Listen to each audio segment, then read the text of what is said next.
ایک گاؤں میں ایک صاحب کی اپنی بیوی کے ساتھ کچھ انبن ہو گئی۔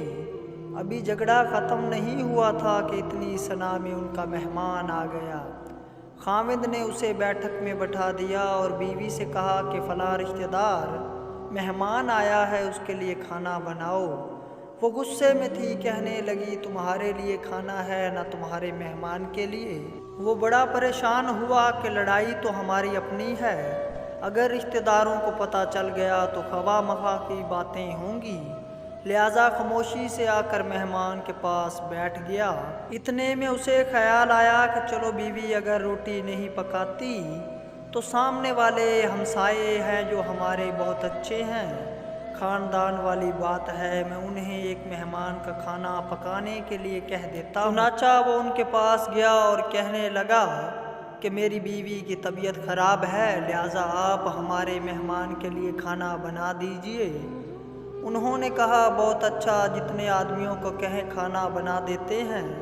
وہ مطمئن ہو کر مہمان کے پاس آ کر بیٹھ گیا کہ مہمان کو کم از کم کھانا تو مل جائے گا، جس سے عزت بھی بچ جائے گی۔ تھوڑی دیر کے بعد مہمان نے کہا ذرا ٹھنڈا پانی تو لا دیجئے۔ وہ اٹھا کے گھڑے کا ٹھنڈا پانی لاتا ہوں۔ اندر گیا تو دیکھا کہ بیوی صاحبہ تو زاروں قطار رو رہی ہیں۔ وہ بڑا حیران ہوا کہ یہ شیر اور اس کے آنسو، کہنے لگا کیا بات ہے؟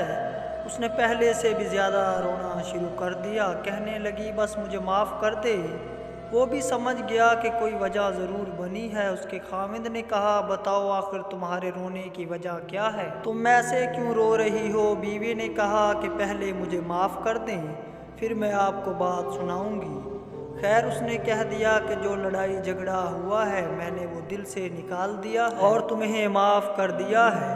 کہنے لگی کہ جب آپ نے آ کر مہمان کے بارے میں بتایا اور میں نے کہہ دیا کہ نہ تمہارے لیے کچھ پکے گا اور نہ ہی مہمان کے لیے، چلو چھٹی کرو، تو آپ چلے گئے، مگر میں نے دل میں سوچا کہ لڑائی تو میری اور آپ کی ہے اور یہ مہمان رشتہ دار ہے، ہمیں اس کے سامنے یہ پول نہیں کھولنا چاہیے۔